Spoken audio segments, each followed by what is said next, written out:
Hoje nós vamos falar sobre uma decisão do STJ que analisou se uma pessoa que tem uma inscrição nos órgãos de proteção ao crédito, ou seja, o Serasa, por uma dívida inexistente, tem o direito de ser indenizada por danos morais, mesmo tendo outras negativações anteriores em seu nome de dívidas existentes. Ou seja, a pessoa está lá sendo cobrada por uma dívida que ela não tem, uma dívida inexistente, e ela tem o nome dela colocado no Serasa. Será que ela tem direito de receber indenização por danos morais, mesmo ela tendo outras negativações anteriores de dívidas que ela realmente tem, que ela realmente deve? É isso que o STJ analisou, e eu já adianto que a decisão não foi unânime. Alguns ministros discordaram. Então, uma parte entendeu que ela sim tinha direito de ser indenizada, mesmo já tendo essas inscrições anteriores, e outra parte entendeu que ela não teria o direito de ser indenizada. E aí, qual você acha que é a decisão correta? Vamos analisar tudo para você poder chegar numa conclusão bem fundamentada. Para quem não me conhece, meu nome é Michelle, eu sou advogada e mestre em Direito pela PUC-SP e professora universitária.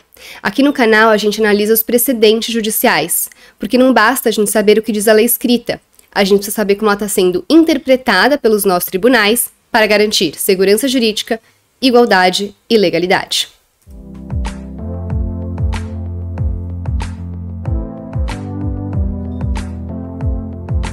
Antes da gente começar a análise dessa decisão, não se esqueça de se inscrever no canal, dar o seu like nesse vídeo e compartilhar esse vídeo com outras pessoas que possam se interessar sobre esse assunto. Bom, então vamos lá. Esse caso, ele tem origem, então, em um recurso especial que foi interposto contra um acórdão que entendeu que a pessoa que entrou com esse recurso não teria o direito de ser indenizada por danos morais que ela alegou ter sofrido, já que ela já tinha inscrições no Serasa anteriores a essa decorrente de uma dívida inexistente. Então, essa pessoa, sim, estava sendo cobrada indevidamente, teve o seu nome negativado no Serasa, mas o tribunal de origem, de segunda instância, entendeu que ela não tinha direito de receber indenização por danos morais, justamente porque já existia legítima inscrição em seu nome nos cadastros de proteção ao crédito, que eram inscrições legítimas e, portanto, não cabíveis os danos morais. E aí essa pessoa entrou com recurso especial, alegando basicamente violação aos artigos 186 e 927 do Código Civil, que é o que interessa mais a gente aqui, para falar que ela tinha sim o direito de ser indenizada porque praticaram um ato ilícito e quem pratica ato ilícito tem o dever de indenizar nos termos desses artigos. E foi assim, então, que a questão chegou no STJ. E aí a gente vai primeiro começar analisando o voto do ministro relator. Ainda não vou contar qual que prevaleceu, se foi esse ou se foi o outro que a gente vai analisar na sequência. Ele vai começar dizendo o seguinte: a controvérsia diz respeito à possibilidade de um devedor com registros negativos anteriores sofrer dano moral em decorrência de inscrição indevida em cadastro de inadimplentes. E aí ele vai citar uma súmula que é muito conhecida por nós advogados, que fala sobre o dever de indenizar quando a pessoa já tem uma anotação irregular no seu nome, que é a súmula 385 do STJ. Inclusive, essa súmula caiu na minha prova da OAB. O que fala essa súmula? Da anotação irregular em cadastros de proteção ao crédito não cabe indenização por dano moral quando pré-existente legítima inscrição, ressalvando o direito ao cancelamento. Então, essa súmula, de um bom tempo, que ela já existe há um tempo, ela já fala que não teria, então, o dever de indenizar nesses casos. Não caberia indenização de acordo com essa súmula quando uma pessoa que já tem anotações anteriores tem uma nova anotação decorrente de uma dívida inexistente. E ele vai falar, parece que essa questão estava resolvida já por essa súmula, mas ele vai falar que os precedentes que deram origem a essa súmula referiam-se apenas a demandas ajuizadas contra a própria entidade cadastral, SPC Serasa. E que quanto à pretensão indenizatória deduzida contra o suposto credor que está realizando essa cobrança indevida e que por causa dele, que enviou o nome da pessoa para o Serasa, a pessoa tem a negativação, ainda remanesceria intensa divergência jurisprudencial no âmbito desta corte e dos tribunais de apelação. Então ele vai citar a título de exemplo que alguns julgados que entenderam pela ocorrência de dano moral, mesmo nos casos de inscrições anteriores legítimas.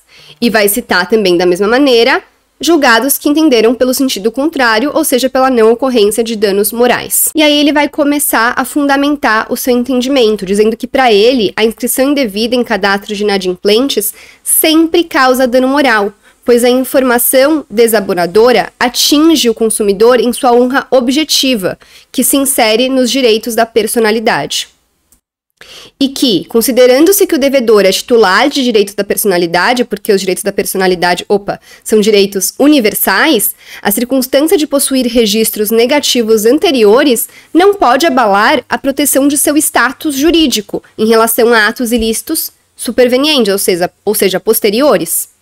E ele vai continuar dizendo que esses fatos evidenciam que não se pode negar ao devedor com registros negativos anteriores a aptidão para sofrer danos morais por questões relacionadas ao crédito, pois isso equivaleria a sujeitá-lo a uma capite diminutio, não sei se é assim que se pronuncia, sem amparo no ordenamento jurídico vigente, que seria uma diminuição da sua capacidade civil, o que não faz sentido para o relator.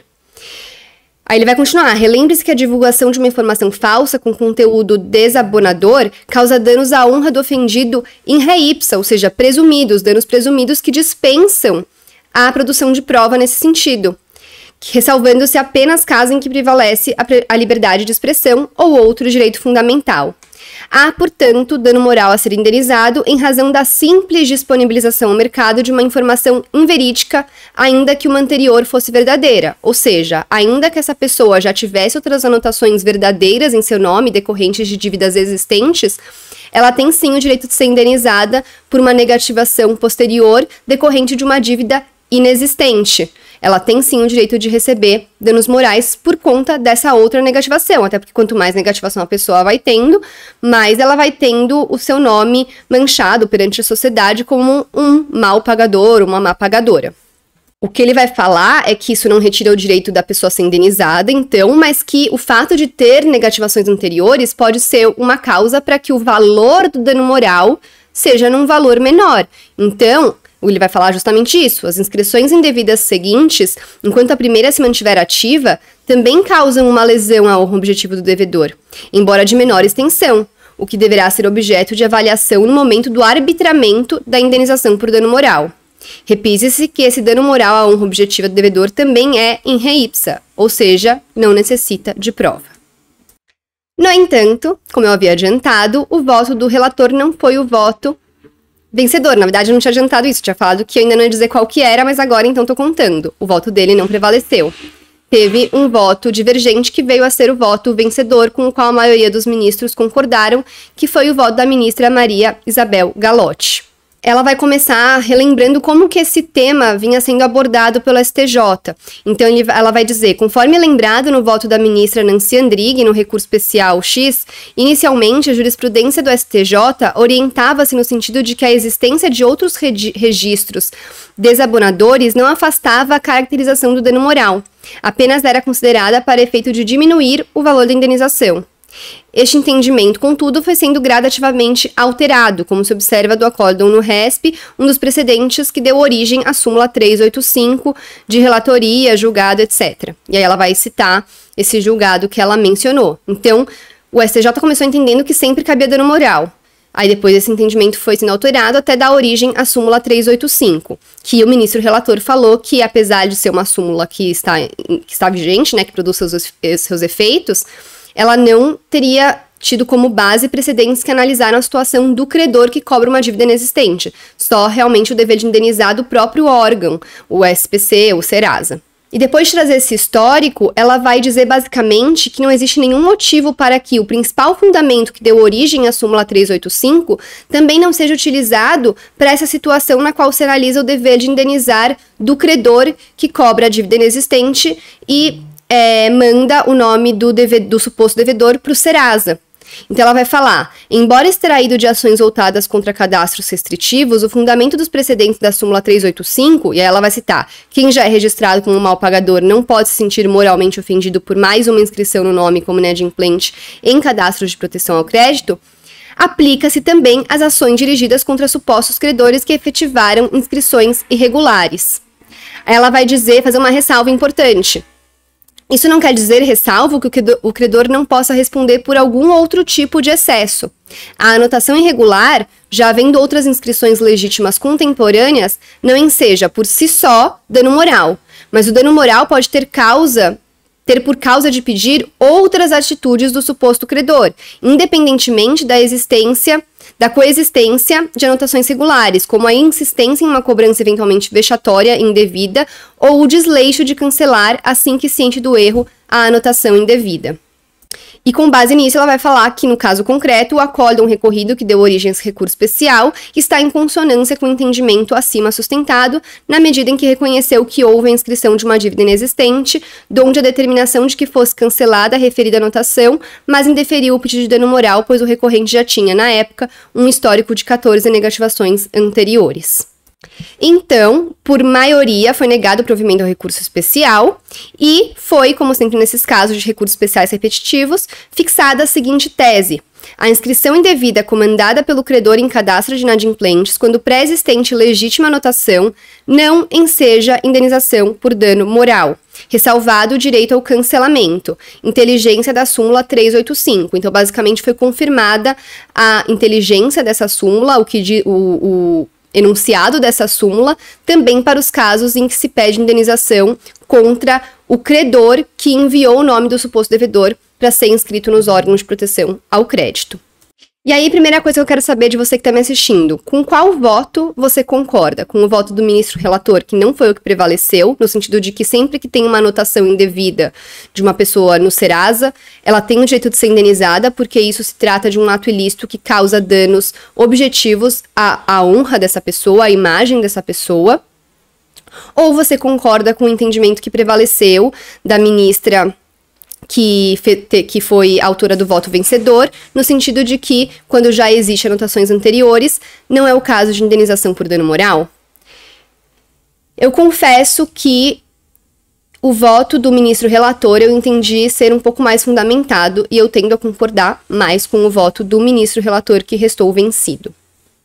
Mas e agora? Quer dizer que eu nunca, se eu tiver o nome negativado, e já tiver outras negativações anteriores, mas essa nova negativação é por uma dívida inexistente, quer dizer que eu nunca vou ter o direito de ser indenizada por danos morais, ou indenizado por danos morais? Não, como a gente viu, a própria ministra do voto vencedor fez a ressalva de que, eventualmente, a situação pode demonstrar que houve mais do que um mero aborrecimento por conta dessa negativação indevida.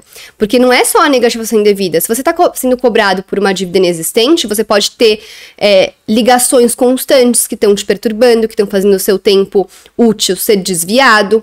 Você pode estar sendo submetido a situações vexatórias.